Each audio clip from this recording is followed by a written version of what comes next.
All these kids are talking about their drip today, their jewelry and their clothing, but I prefer to talk about the droop. Look at the droop on this bracelet. This is a vintage Datejust. Look at the droop on this Jubilee bracelet. It just hangs there. It's so comfortable on the wrist. It pulls apart. It's never going to pull at you. It's always going to feel comfortable.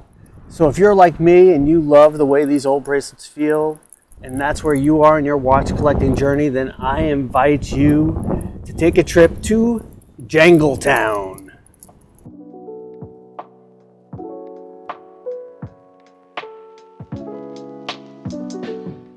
What I want to talk about today is my favorite kind of bracelet, the jangly old bracelet.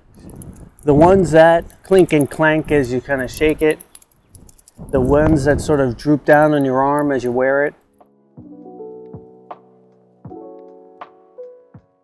And the first one I'm going to talk about is this vintage Seiko 6139 7012. It is not on the original bracelet. This is on an Uncle Seiko's. I've been a bit of a critic of this bracelet, mostly because of the way it fits up against the case. This has some droop to it, but this is a modern bracelet. So you can see how it droops a little bit here. Not the most play in the world, but certainly more play than your typical modern bracelet out there. I'm going to move up the ladder to another vintage bracelet. This one is on my Flightmaster. So you can see this is an original stamped Omega bracelet. And this one has a fair amount of droop. I think what helps this one in particular is the tapering from the case down to the clasp. But you can see that one sort of kind of flop around.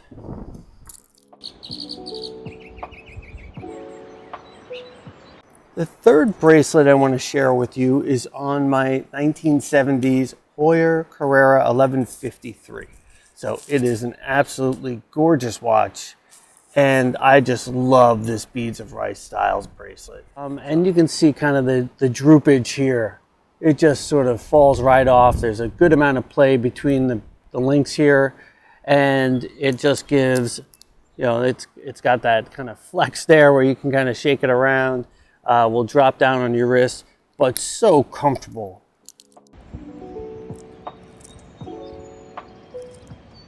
So the last watch I'm going to feature here is my vintage Datejust. An important watch for me. My father-in-law gave it to me. It was his.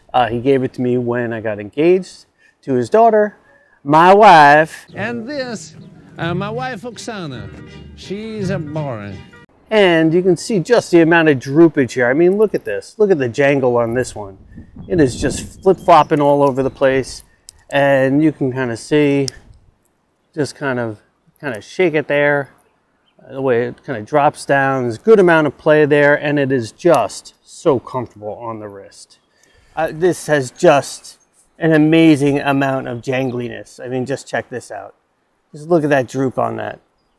Look at the spacing between the outer links, the inner links. I mean, just look at that, the way it just hangs there. It's just amazing. And watch it just kind of shake back and forth. I mean, it's almost as if you've got a rope there, the way it just sort of goes back and forth. Just an amazing bit of jangliness right in your grill piece right there.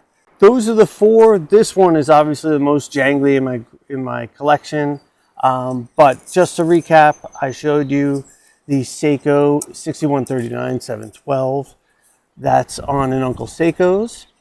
Then I showed you the Omega Flightmaster on its original bracelet, stamped by Omega. Then the Heuer Carrera from the early 70s on the Beads of Rice. And then last but not least, the Rolex Datejust from, I gotta say, the late 70s, early 80s. Was well worn, given to me by my father-in-law. So if this video makes sense to you, if you're a neighbor in Jangletown, you know, then certainly give this video a like and subscribe, and we will catch you in the next one. Thanks for watching.